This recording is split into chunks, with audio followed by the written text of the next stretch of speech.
My God, go fuck yourself. That was then. This is now, bitch. It's a whole new set of rules. It's Monday. If you ain't waking up with a taste of blood in your fucking mouth like a shark 5 feet from the shore, you fucked up. You understand? Because Monday is when you go every else in life. Still, the weekend, you fucking go. What's up, big boy? Play that. Good morning, good morning, good morning, good night, good night, good night, good afternoon, good afternoon. This is the fucking clock me and Sean on right now. Good morning, good morning, good morning.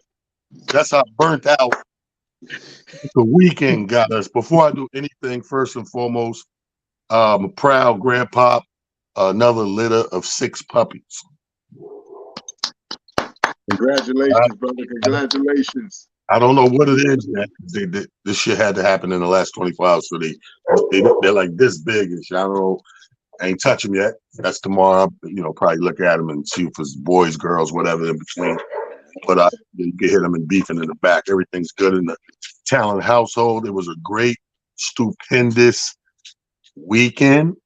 I've been talking to God all day. I don't know about you, Sean, but like when big projects go down, yeah, and these things, for everybody that's just tuning in, welcome to Motivation Monday.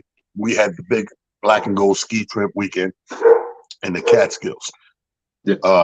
So yeah, anything can go wrong. And the one thing I always say, I knock on wood every time, because I've been working with these cats over 20 years, and we ain't never had no real problems. We never had no real problem. I think one time I seen the police come up to somebody lost their key. The only time you see like a cop or something, like you be in the country, when you're in the country areas, cops come for every little thing. So we from the hood. But when we see cops, you're like, oh shit. But out in the rural shit, you'd be like, oh shit, the popo. You'd be like, who cat was this in the tree? Somebody lost a that shit still exists. So nothing happened. Great weekend. I'm gonna give my version, Sean to give his. Got up there. I went old school, right?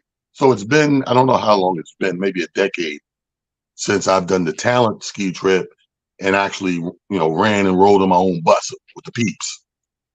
So I said to myself this year, I said, man, I got a lot of time to plan. I'm doing it old school style. I said, give me a bus, man. Let me do my thing. So my locals hit my peoples. I'm doing my own bus. We're doing the Talent VIP, but let's do that. And we end up packing this bus up with some of my Brooklyn folks, a lot of Mount Vernon folks, Westchester, Yonkers, Jersey. Long story short, ain't a seat on my bus, Amir. The only 2 technical seats on the bus, we need that for the cooler.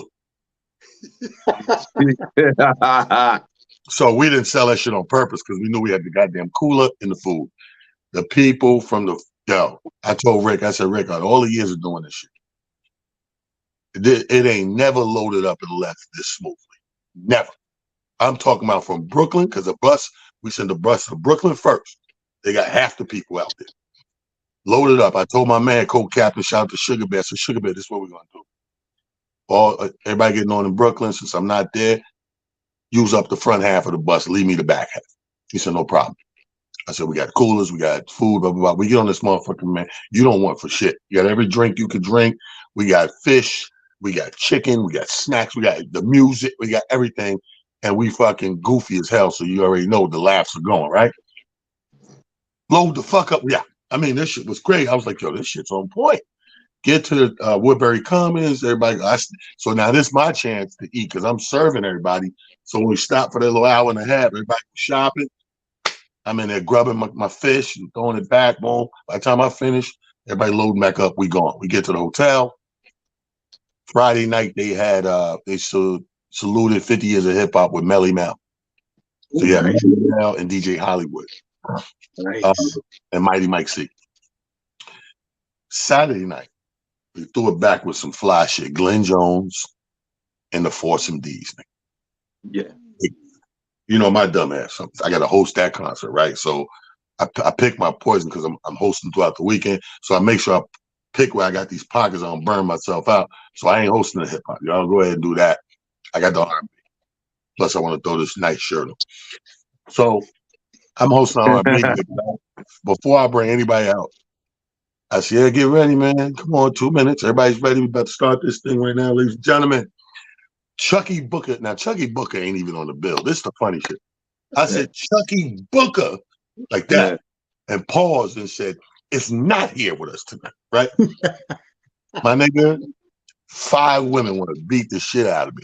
What the fuck was that? I was like, what's going on? I said, how are you going to be mad about somebody you're not even expecting to see? I said, you know what? The bar I'm going to have a drink in tonight, Michael Jordan ain't going to be there, but I'm not expecting to see him. Right. So I'm going to be fine. Yo, the ladies was dead ass like, yo, when you said Chucky Booker, we like, get the fuck. It's not here. Bitch, I'm going to kill it. Right? So, long story short, Glenn Jones goes up, crushes it. Foursome D's, you already know what that is. Energetic, dancing, spinning, boom, classics, bomb. Now, after this goddamn concert, I gotta leave. I can't even, once I bring the closing group up, I told them, y'all close it out, I'm going. I gotta go set my DJ shit up for the Bump and Grind Cafe. I leave that to Sean. Sean, how was the Bump and Grind Cafe? Oh my God. The Bump and Grind Cafe, which started at yeah, Tyler's right after he left while the concert was going on. I thought Stevie D was gonna fall on the floor. Steve is my man, but he made it through it. Thank God his 2 nephews was up there. I go upstairs to the Bump and Grind. I'm at the end of the bar just chopping it up. Talent runs upstairs, Amir. He runs upstairs with Rick. He sets up really quick. But I'm looking at him, and I'm like, why are you sitting? It's just 3 of us here. Omar from Mount Vernon, Pam, few of us. We just sitting there, and he's doing all this. Like 40 minutes later, the place is packed. It seemed like everybody from the concert came upstairs. And we had a good time with the Bump and Grind. And you know what's weird, Amir, silly? I traveled from Pennsylvania to upstate New York, to the Catskills where we were. And in my mind, I had my own schedule, okay? Going to, talk to people, rock out. I worked the night before. I'm going to head to bed early, 11 o'clock. I'm going to just make sure I talk to folks, blah, blah. The moment I get into the lobby, it was like a high school reunion. We were in the lobby.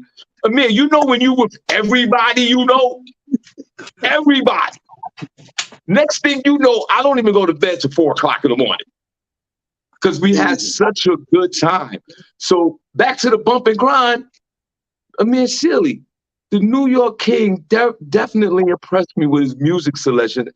I'm not saying it's because I know this dude and I love him. He actually rocked the room. I'm in the back on a high chair, grinding on a high chair off of Backstreet, Never Gonna Let You Go. Tears in my eyes. It was smiling. It was all different emotions. Taking pictures with people. Amir, if you was there with us, you would have knew everybody there. Brooklyn was in the house, the Bronx, and that's what this is about. Sometimes we have to take a moment to go out and enjoy ourselves, especially with people that we know. Life is short. These are precious moments that we were all together for those 72 hours of me and Sealy, right. And we all was loving on each other. Then you meet new people that you never met before, but the core supporters that we know each and every day, that's the one thing I love about Black and Gold. They bring out these people. Maybe you haven't seen them in a year or you see them coming and go, but just to be around that loving atmosphere, Amir, and seeing people that you grew up with. There's a lot of people that I grew up with. A lot of people still alive. We still doing it. And that was the most successful part of the weekend for me. Amir, New York King did his thing. The comedy show was great. But to be around our people. We're going to get to the comedy show. But Amir was a part of the clique of COVID clique, right? So when COVID hit, we started coming up with all of these interesting, needed diversions of the obvious. And the Bump and Grind, which I've been doing forever, is like, you know what? I'm going to bring it to the airwaves. Yeah. So, you know me, I got 10 fucking Facebook pages, the Gram, Twitter, So at the time, Twitter, they don't have Twitter Live no more, but at the time, we had Twitter Live too. So I'm at my desk like I am now. I got my equipment. Y'all can't see it, but the equipment's around me. So I would have it right here. put the strobe on it. I cut the lights down, make the whole mood. Got the drink. It was a whole thing. So you in your house, you cut your lights down, you got your drink. You can hear the music through your phone and everything. Because I got 7 cameras on me, Sean.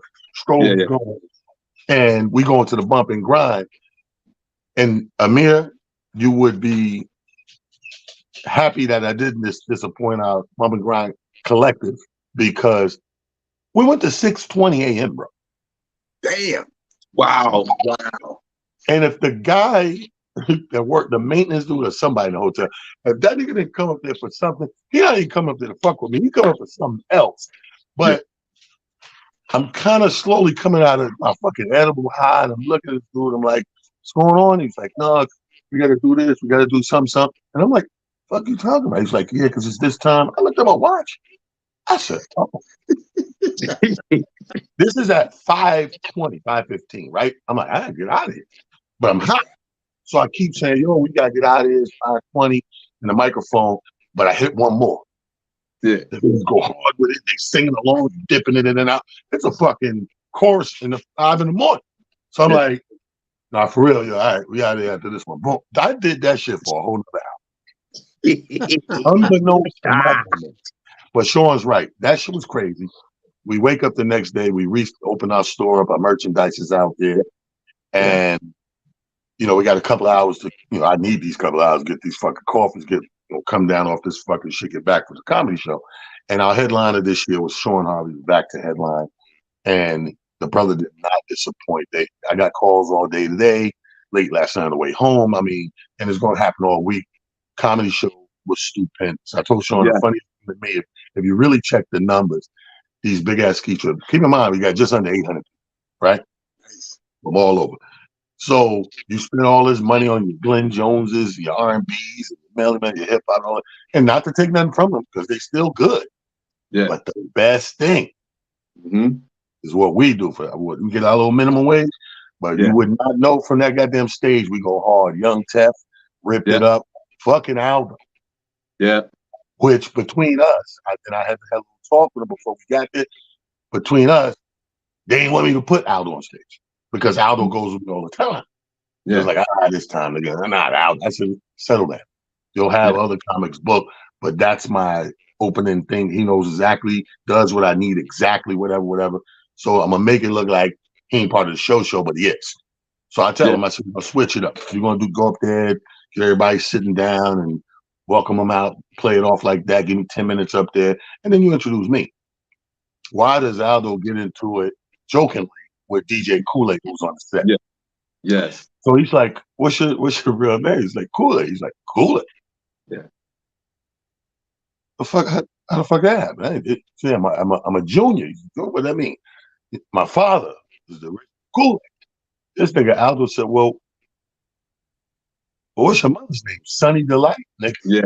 Yeah. That was when I tell you, he killed the nigga. But Kool-Aid comes back. Yeah. They kills this nigga, and then Aldo comes back and then kills it. And then they bring me up, right? So now the time is go up there, do my thing in the beginning, talk about the trip, blah, blah, blah. Then I give Young Tef her 10, 15 minutes, she kill it, bring up Sean, fucking blow the roof off shit. And now we out. We got to go. It's 4. We in the car 4:30 heading to the Stress Factory, bro. Shout out to the Stress Factory and Jonathan Gates headlining, Tommy Too Smooth, DJ Jess, my man Power. But it was a great weekend overall. So our shit was intertwined. What was your weekend like, Amir? You know what's so crazy? Mine was another quiet weekend. Friday night I got into a few things because it's Aquarius season. So all my Aquarius people, including myself, it's like, come on out. So I went by one of my team members on my job. He had something on the Lower East Side, so I slid by there to, show love to him because he's been to quite a few of my birthday celebrations. And then Catra, some of my dudes, Assorted Flavors. If you ever heard of Assorted Flavors, they've been doing Catra for 17 years. Friday night, 17 joints. So this Friday was the last Friday ever that they was doing it. So everybody's texting me, "Man, where you at? I can't believe you. You're supposed to be here already." I'm like, "Look, I'm on my way. Everybody just calm down." So I get there probably about 9:15, something like that. In the building, everybody's drinks flying, everybody's happy. I had to go because I had at least 7 birthdays there, literally at that spot. So I was like, I can't not close out like everybody else. So anyway, we in there.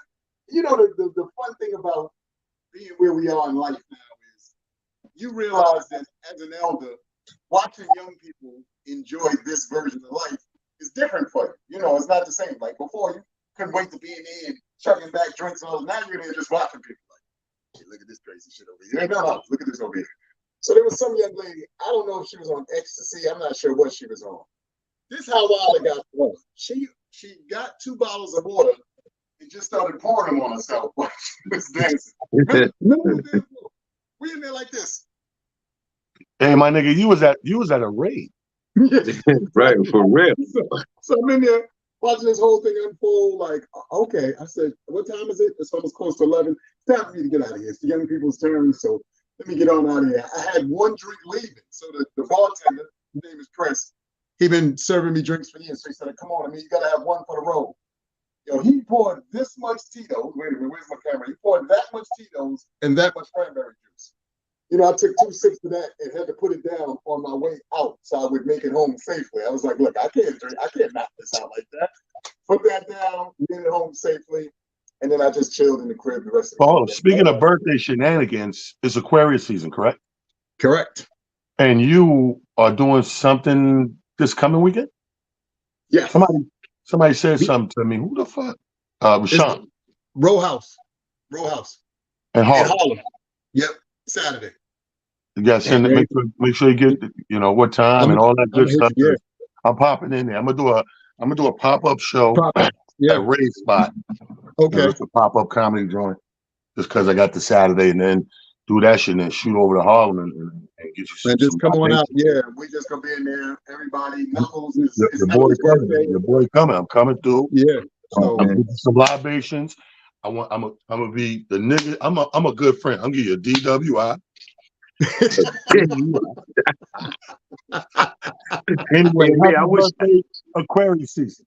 Yo, yes. I wish I could make. I got a show out here in Pennsylvania, bro. But it's all love. You know what I'm saying? Come on, Sean. I know if you were possibly able to be in the building, so you'd be there, man. And it's all good. Like you said, ladies and gentlemen, everybody loves to see you. So they be in there like, oh shit, Sean, bring everybody out. So everybody. You want to make it be great. Again, happy birthday, Aquarius season. Shout out to all the Aquarius out there, like my brother Amir Sealy. So that's the weekend wrap up, ladies and gentlemen. 20 minutes at the mark. Welcome to Motivation Monday.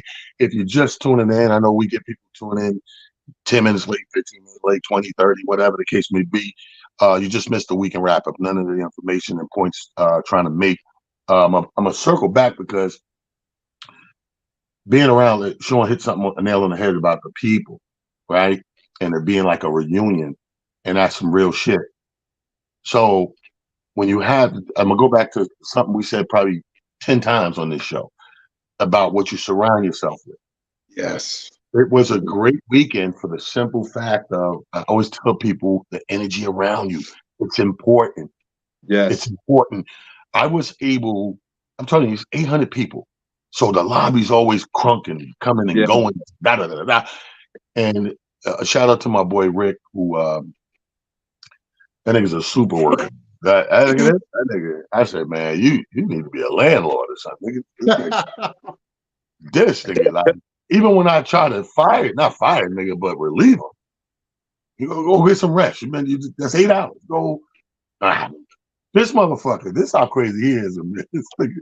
He did the Saturday's the long day. Fridays we don't even fuck with the merch because everybody's getting settled in. We might be wearing it, and you'll see, I'd save me one or whatever. But Saturday morning we get up between 10 and 11, and we set it up properly. And as the coming and goings are starting to happen between breakfast and pool party and afternoon you got a whole day. So from 11 a.m. to fucking 9. This nigga's back there getting it done, getting it in, like it's nice.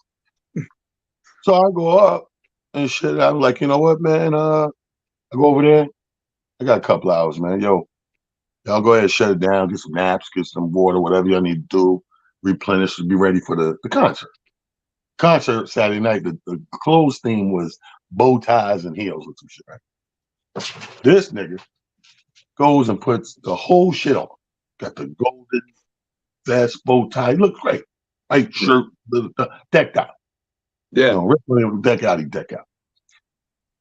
I go upstairs because I'm going to bring my equipment up there, make sure it's all up there. But he's sitting there decked out. I'm like, yo, I tell you, go enjoy yourself, man. They got I just brought up the Fortune D's. They performing. The place is packed. Honeys and shit. Rick said, yes, it's cool. I said, nigga, the honeys? You been talking about girls all the time. Go push up, meet some people. He said, they'll be right over here in a minute. Hey, Amir Silly, I'll give you one better than that one. Sunday after the comedy show, I go back over because the show's over, so I'm selling that little last bit of merch. Okay. Rick is next to me doing his numbers. I'm looking at Rick like, whoa, Rick, send him this way. Rick working. So then I stop. I look, I say, yo, Rick, where's talent? Sean, they left a half an hour ago. What? Yo, Rick must have sold merchandise to the last bus left. Because I ran out of there. I didn't even know talent left. We did the show at the Stress. Yeah. And Rick was putting in those numbers. So salute to Rick and his dedication. Yo, he's just an amazing man, bro. That's my point. The energy around you. So people like him, and the people in general on the trip, you get the right energy around you. To me, that propels things where you want it to be going forward. So today's show that's the whole message. It's like going forward. And I come up on this analogy because I wake up this morning, right? I see a missed call from a comedian, Malcolm Hill. So Malcolm, crazy ass. Malcolm, like, I guess he calls himself the comedy police, right? Joke police. So he goes over there, yo, somebody told me, I had to call you, man. Somebody told me so-and-so came to the Stress Factory, did your whole joke. Why you in the motherfucker? And then you went on stage and da-da-da. I said, I don't watch every joke. So somebody could have told a joke. I said, but that part, I went up and I said this and that. I said, I know that didn't happen because that involves me and I know what I did. So that didn't happen. I said, but it's whatever. I said, bro, you guys are stuck in a place because you're still worried about the joke instead of worry about you. You have to worry about you. Nobody can be you. In comedy, people can steal a joke you write down or got from somewhere every day of the week, but they can't steal you. They can't be you. It's only you. So you have to tap into you to be different and separate your lane and your person from other people, right? So then he goes to the next comment. Well, did you see so-and-so's special on Amazon? It's like, nah, I don't think I have time for that. Oh, you might want to watch. I said, okay, I see where you're getting at. What? Nigga did something close to my, yeah, he did the da-da-da-da. I said, bro, okay. I said, let me explain something to you. Why would I watch, and no disrespect to the comic, but why would I make it my business to go out of my way to watch that? The guy's behind me. Why would I rush or break a stride to watch in a relay race? You know what they never do? They never do this shit. Facts. Because what you're trying to win, what you're trying to do is forward. Yes. Not backwards. So when I turn on it, the first thing I do, unless you, my good friend, like Sean drops something, I'm gonna watch it out of pride. That's my guy. I'm proud of him. Yeah. But I'm usually first of all, I don't watch a lot of specials because a lot of them kind of ain't great. But every now and then, I have a fan of something, and I'm curiosity. Kevin James from King of Queens. Yeah. Funny white dude, right? The Bart Mall cop, all that shit. He's just a funny guy to me, right? Just like slapstick, puts me in the mind of my Three Stooges and all that shit, right? Mm-hmm. So he dropped a new special. Now, Amir, I went to watch. My curiosity drugged me to watch that. But more than the curiosity reason, here's a man that's making strides, moving forward. So yeah, I'm gonna look at you because you're moving forward. Yeah. In essence, in this relay, you're ahead of me. I'm not checking for the guy behind me. Yeah. That's how you lose. That's how you stop being progressive. That's how you stop getting where you want to go, and more importantly, get stagnated. If anybody's seen this week was the second biggest weekend in football of the season. The biggest weekend obviously is the Super Bowl, but then there's the game before that to see who's going to make it to the Super Bowl. You know how Detroit Lions lost that game? By looking back. You have to continue to play to win. You can't play to not lose. There's a difference. You docile and dump shit down when I just want to do nothing, get out of this a lot. Don't do that. Don't play not to lose because they'll creep up on your ass and win. You have to keep the foot on the throat and fucking the jugular and just play to win and score. And all the people that may not watch football, let me break it down to you. The guy gets to a place 2 or 3 times in the game where they could just kick a field goal and get the 3 points. And they say, nah, they're already up. All you're doing is adding points on, making it harder for these niggas to catch you. They didn't do it. They're trying to be greedy and play not to lose and thinking it's okay. Fuck it. We don't get it. We don't get it. But every time you didn't get it, they did. Next thing you know, you're looking at 24-24. Next thing you know, you're looking at taking the lead. This, that, and the third. Those 3 field goals would have been another 9 points on whatever the fuck you were scoring. And you would have walked away with an upset and a win. But the problem is, as so much in life, we stop moving forward by looking back. This is Motivation Monday. And if you don't remember nothing else from today's show, you have to be conscious of 2 things. And that's what this weekend showed me and proved to me. Between the conversation with the fellow comedian, between the football game, between the weekend that Sean and I was with Black and Gold ski trip, and between all the people and cylinders of human life that made each thing work. Comedy don't work. Everybody got to play the part. It don't work if you're stagnant. If those people was 800 niggas in a big ass ballroom, and everybody had an attitude, nobody was there to laugh, it's gonna be a bad, horrible show. Yeah. But if everybody happy and they've been waiting on this goddamn show, and with me hosting everything leading up to it, that's nothing but teasing. That little funny shit you're doing in between, and you teasing the shit out of these motherfuckers. You know what I mean? Cracking on motherfuckers' outfits who think they decked out. You know, some guy in one of the games we playing around, this motherfucker gets, you know, his legs on the stage and me and start humping my ankle, right? So I'm like, okay, all right, that's funny for about 4 seconds. All right. This motherfucker keep up. Then he lock it. I said, nigga, nope. I'm falling down on the floor with you. I bet you let me go now. I fell down. That nigga let go. I got saved, man. So motherfucker said to me after the thing, Super Joe, one of the promoters said, he said, hey man, you need what do you say? You need some bandages for your ankle. I said, bandages? I said, make that nigga fuck my ankle. I need the morning after pill. Nigga, I need the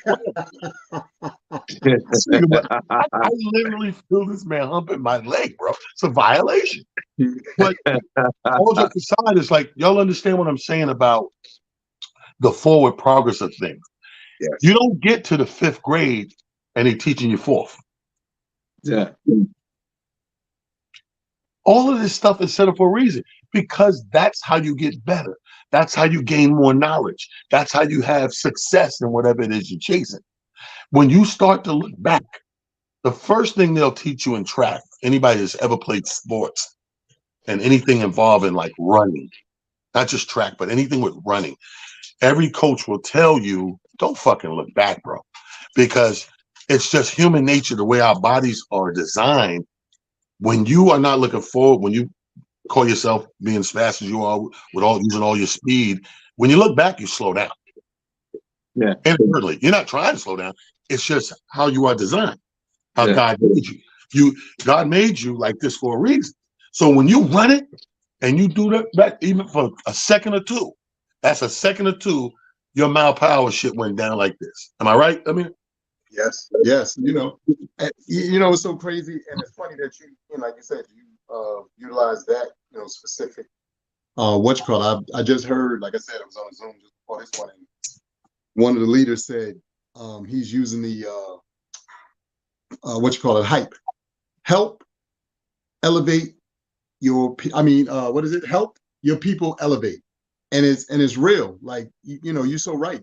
When you have the opportunity to move forward, just continue to do that. All that looking back, all that wondering what if and all that stuff, all that is a distraction to really keep you from getting to your goals. And in 2024, it should be 2024. I want more. That's the only thing everybody should have written down somewhere or in the back of their head, like running just like your regular thoughts. With that being said, then you have to align yourself, as you just stated, with people who are doing just that. Look, I get it. I know there's a lot of us who are scared because life has taught us to be scared. And to be fair, our brains are wired to keep us scared. That's true scientific fact. However, all of the dope stuff that is going to make your life seemingly unstoppable and incredible is getting past that fear. These two gentlemen sitting on the sides of me are examples of that. I'm sure when they first started in their comedy careers, in theory, yes, they knew they were funny. They knew how to make people laugh and do specific things. But it wasn't until you probably hit the stage a few times and you really started to get the feedback from the crowd. You really started to understand how to command the crowd and all of those things that you really took hold. It really took hold to you exactly what it is and how great you were and what was to come. So many of us are frozen because the minute we start getting any kind of accolades, the minute anybody starts to tell us, oh my God, something that you said stuck with me or made me feel a certain way, we kind of don't know how to act. We don't, kind of know how to react to that. Wait a minute. I said something that made you feel away? Yes, you said something that made me feel away. But we got to learn to embrace that because we're all here for purposes, whatever that purpose may be. Some of us are great orators. Some of us are, phenomenal comics and comedians. But everybody's got a talent and it's got something to bring to the table. Once you figure that out, then it's your job to just continue to do that and to get better at it in your own way. Don't try to be somebody else. Don't try to do it like somebody else. Don't try to, now you can borrow bits and pieces. And the reason why I'm saying to borrow bits and pieces is because, it amazes me now at this stage that generally speaking, we have this ideology of supposedly stolen stuff. Somebody stole this from me, stole that from me. When in all fairness, most of us are predominantly grown up about the same, meaning we had some of the same experiences. So technically speaking, all you're doing is giving your perspective of the same experience. So me, you, and Sean could actually say the exact same thing. We have a slight twist, but it's the same thing. So nobody stole anything. It's just really what our experience was. Mine's was slightly different because maybe it had this twist to it. Sean's was slightly different because it had that twist. Same for you, talent. Right. So I get frustrated when I keep hearing people talk about stuff. People say, I'm like, no. I said, even through conversation, I've conversed with you, gentlemen, and y'all know this. I'm a comedian in my own head and in my own heart. And I'm sure I've said some things to y'all that y'all probably like, yo, that's actually kind of funny. But in my mind, I'm like, I'm not trying to stand up on stage and do what you guys do because I have somewhat of a fear of that from my own standpoint. And that's why I say, going back to you being honest with yourself about what you're capable of. So when I look at it now, like you said, I keep hearing all these people who want to stay in that. This person stole this move from this person. Like you said, if we sports fans, what do you think they was gonna do? I say this humbly. You two gentlemen are super football fans. So we're gonna act like saying, what's my man that played for Seattle that was playing for Denver this year? Russell Wilson. Russell Wilson. We're gonna act like seeing Russell Wilson and a few of those guys in the last few years didn't get us Mahomes, didn't get us all these new cats that you see in the league now. Him winning that Super Bowl a couple of years ago was what sparked that because kids were home going like this. Oh, snap, I could do that? Okay, let me get out here in this backyard and see what I can work on. So now we got this influx of, African-American quarterbacks who are coming in. They're doing all kinds of amazing things. Lamar Jackson, the list goes on and on. Where do you think it comes from? It comes from watching somebody who looks like you and going, oh, my God, I might be able to do that because I see them doing it. Now, you're going to add your own twist because that's what you're supposed to do.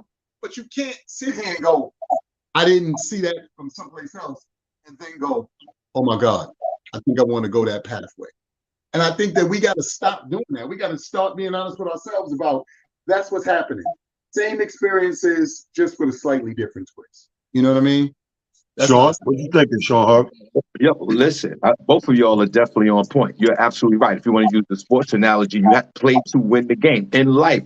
Play to win the game in life. If you want to look back, make it a reference point of whatever you're going through to fix it. Insanity is repeating the same mistake, expecting different results. So you take those look back to see you don't want to do and repeat anything that, in your life that diverted you from your goals. So now, yes, look forward. We get up in the morning.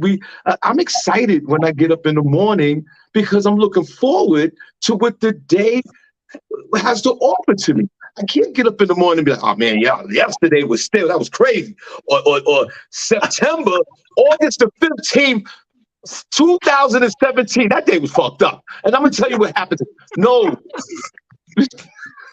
That's real talk. That's No. real talk, though, Sean. And listen, time is brutal and time is precious. It could go either way you want to take it. We start off as babies. Next thing you know, we're 90 years old. So in between times, you're right. You run that relay, you don't look back, you go forward. The body's designed to go forward. I agree, but your mind as well. Your mind is tuned to move forward. I know we have distractions, but that's why it's best for us and all of us to be around people who are moving forward. What's the old saying? Birds of a feather flock together.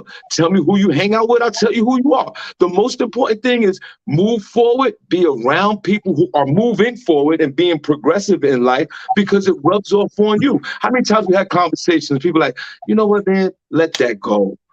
I mean, sometimes it's hard to let things go, but you do. Or the most insidious disease of them all, grudges. You hold a grudge can spoil your spirit and eat you inside out. You let that go because you won't be able to move forward. Why not move forward? Why not be ambitious? Why not be excited about the good things? Sometimes you just practice. If you're going to the store, yo, listen, I'm getting ready to go to the store. Practice. Act as if you're excited, and then what happens is you become excited. Act as if you have problems moving forward or you have problems with what you're doing, put yourself in a place where you're not there yet, but you're acting like it. So then when you get to that point, you go, look, I achieved something. So you're right. Play to win. Don't play to lose. Yeah. For me, I'm in the third quarter of life right now. I'm not at halftime. Right. I'm 58. It's third quarter. You're playing to win. You're playing to win. It's third quarter. I got 2 timeouts. In right. 1/30 second. You understand? Now, I'm not in the fourth quarter yet, but I'm going to play. I'm going to use my timeouts the right way. I'm going to use my 20-second timeout. If I need that first down, I'm going to go for it. And that's what this is. But that's the way it should be, because think about that. I like that analogy, because in that mindset, my mind went to, like, say, basketball, right? I mean, you can apply it wherever you want, but definitely in basketball for me, because when this show's over at 7 o'clock, my TV go right on the Knicks. Big game tonight, because I'm going to get to that. But it went to basketball because we know basketball, we call it a game of runs. And what that means is you can watch a team go on a run and go up 10, 12 points. You're like, oh, they're going to blow them away. Hang in there, nigga. There's still more game to be played. Yes. They're going to get their runs. They're going to get their runs. Going to go back and forth.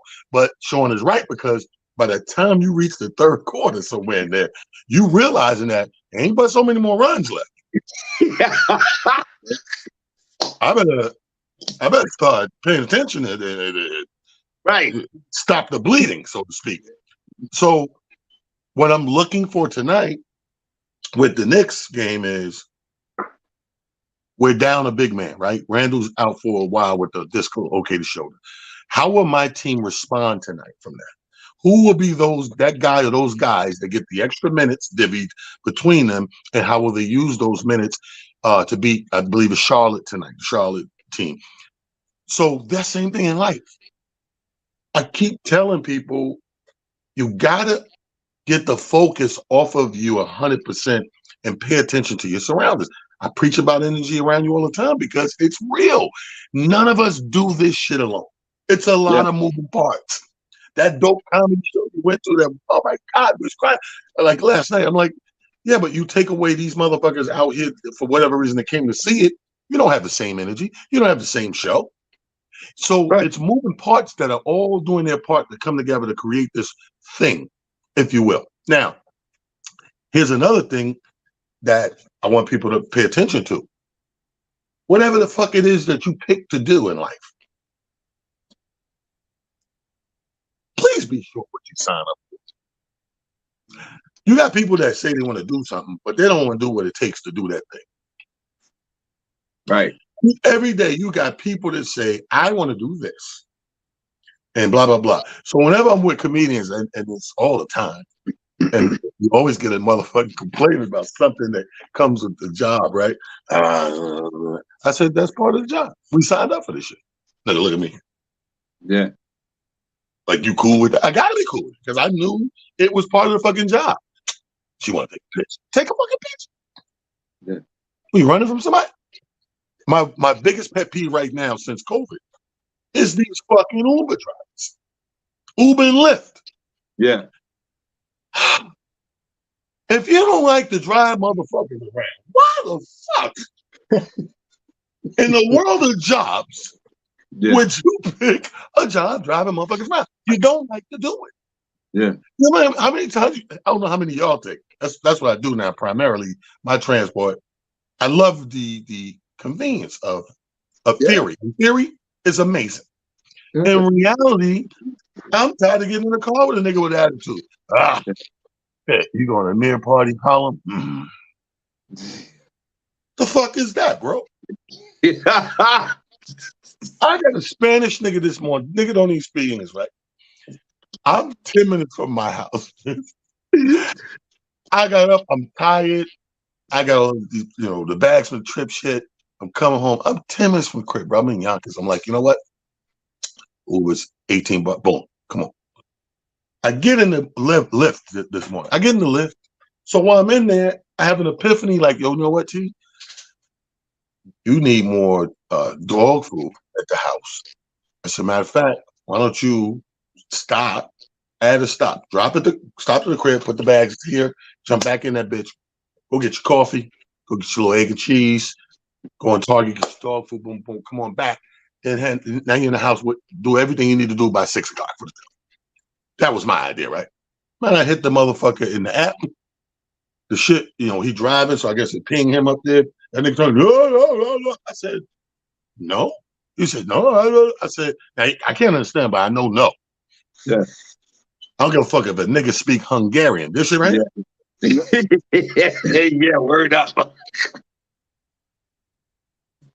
You could be fucking a bitch. You like this dick? Right. I don't think she likes it. So right. I said, okay, no problem, bro. So he's trying to explain. Don't even explain to me, sir. I know no, so don't worry about it. I'll change it back. Boom, change it back. I'll just drop the bags and get a separate car, right? But it always reminds me because I run into this all the time, dude. So now they're so lazy. This is what these motherfuckers are doing now. You can call a car, and before motherfuckers get headed, they accept the joint. This is how greedy they are, but they don't want to do it. They want money, but they don't want to drive anywhere. They hit the shit. Oh, Pete's coming. He's in a Toyota Corolla. He's 4 minutes away. A motherfucker text you in the app. Yo, where you going? Well, I'm going. Nigga, you're a driver.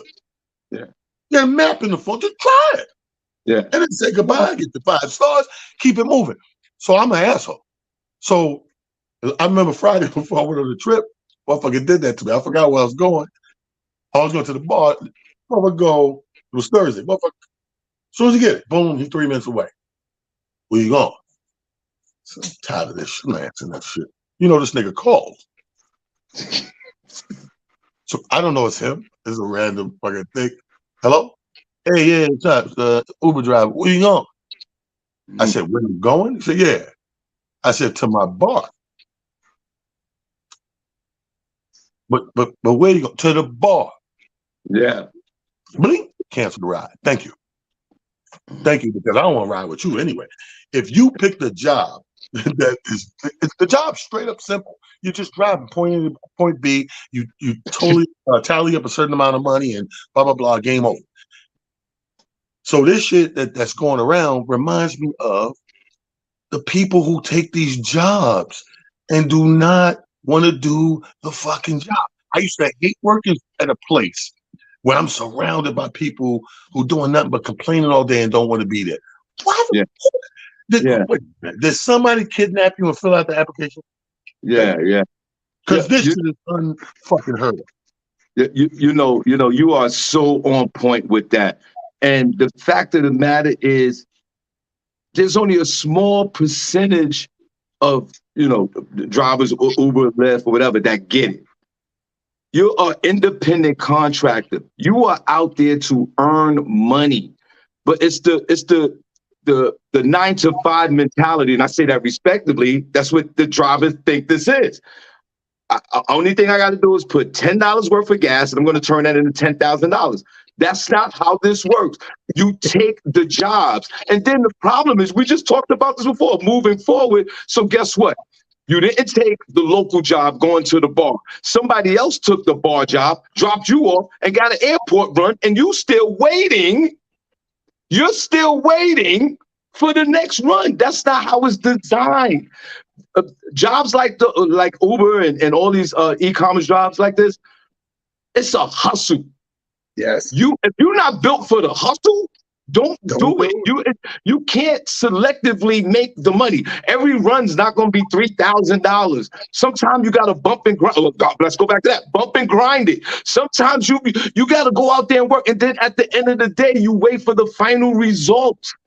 The New York King just talked about runs. Okay, we 10 points ahead.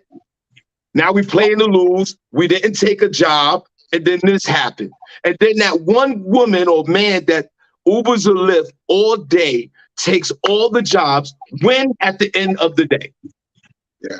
And that's how that works. But if you're gonna sit there with that attitude, thinking that you get paid $75 an hour to do nothing, that's not what this is. And these jobs are like, I used to always think this about comedy. I still do.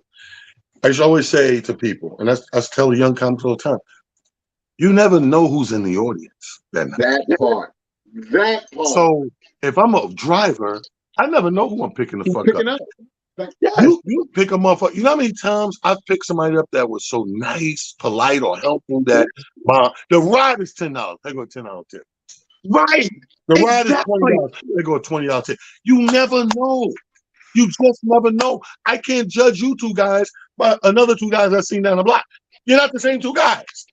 Right. You're the type of guy off of just general humanity and being humane and reasonable about these things. These guys they're everywhere, man. Not just guys. I say guys, but I mean women and men. They're everywhere. They're in positions that they hate. They don't want to be there. They're always talking about it and blah, blah, blah. I used to tell this joke and shit. It's the funniest shit where I should say, I was confused. I've been so far out of real American jobs, right? So 30 years, you're so removed from a regular job, whether it's corporate or whatever, that when motherfuckers get promotions and shit, I'd be confused. They'd be dumb happy, right? They get a part of, hey, what's going on? You celebrate. You got promoted at the job, baby. I'm the manager. What? Yeah, they made me the manager. Okay, this motherfucker a drink. That's what's up, nigga. You been putting in that work, blah, blah, blah. You boss man now, blah, blah. You see the nigga 2 days later. Yeah. Now he's drinking, but he mad. Yeah. So what are you drinking about tonight? Oh, fuck this job. Motherfucker get on motherfucking nut. I said, you the manager? Yeah, I'm the manager, man. But my motherfucking supervisor's down my neck. I said, whoa. So you're not the boss. Because you know what I'm saying? There's a hierarchy that it all sounds the same sometimes. Sometimes people use the word supervisor, sometimes use the word manager, blah, blah, blah. But you know, when he said he got the job, oh nigga, he managed. Thought he was good. Yeah. 2 days later, I found out his management was under the supervisorship. That's real too. You know, like I said, you both hit it on the head. I think that, but I think what's going on too is we have this weird space now where, yes, this is a young people thing, but it's definitely a people who are not from here. They come here and they assimilate to this ideology of something that you just said, Sean, which is thinking that you're going to do a whole lot of nothing, yet make a whole lot of money.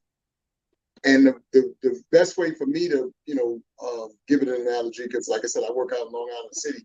So my Latino community, all of the Mexican people are on the train with me on the 7 line, and all of them are 1'3" and shorter. So it's like a whole, village of little people. It's like the You gave him a lot of benefits now. 1'3". Yeah. That's a tall motherfucker.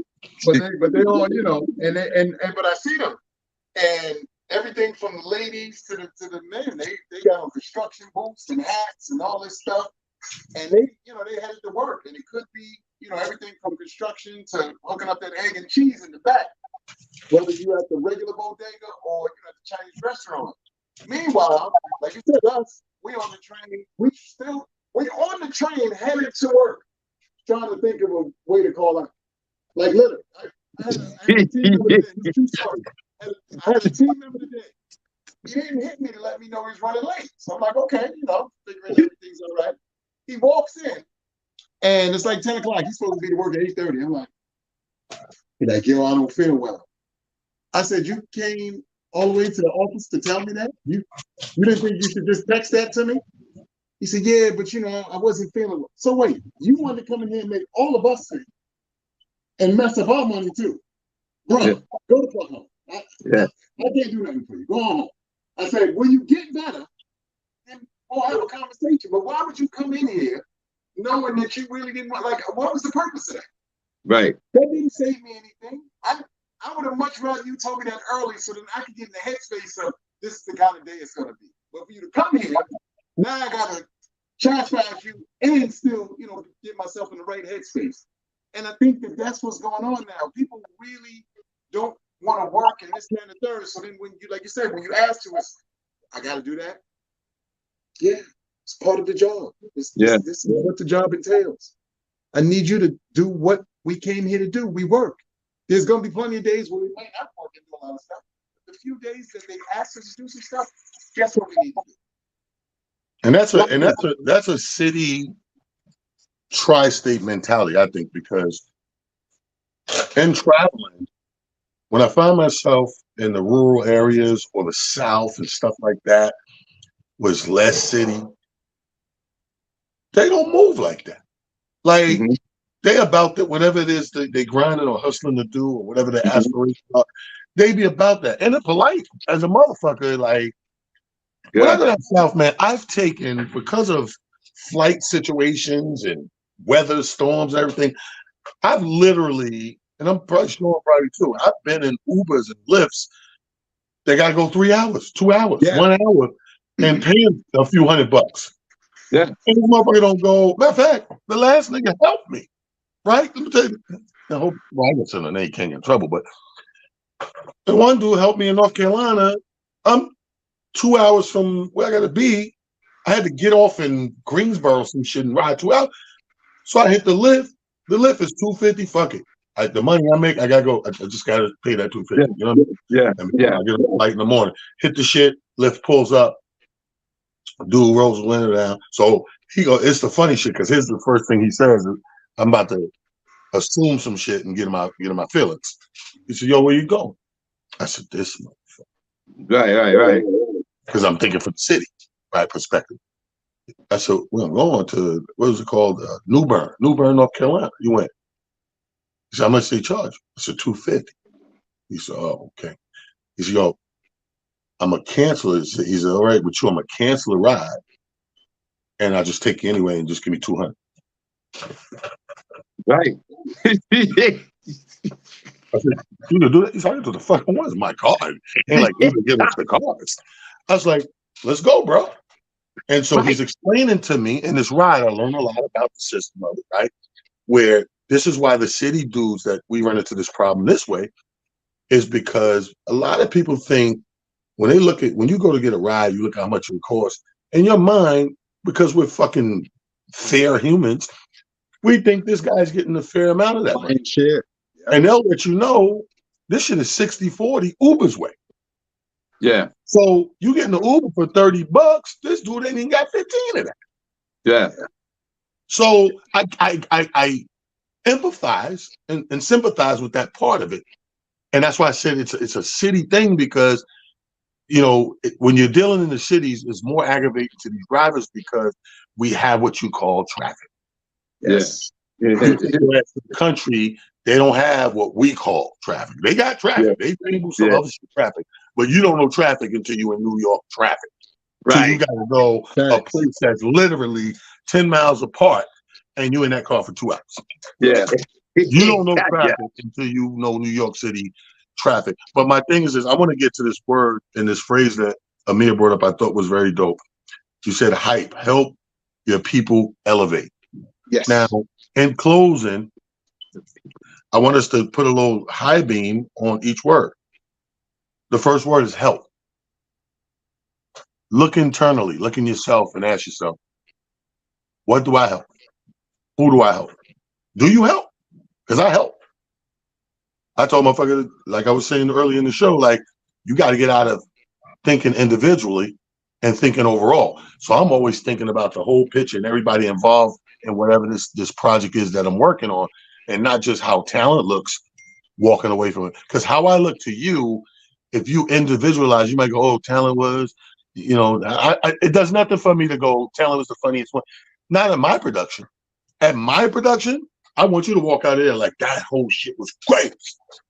Yeah. And give me that credit. I'll take that credit. Who do you help, Sean? Who do you help, Amir?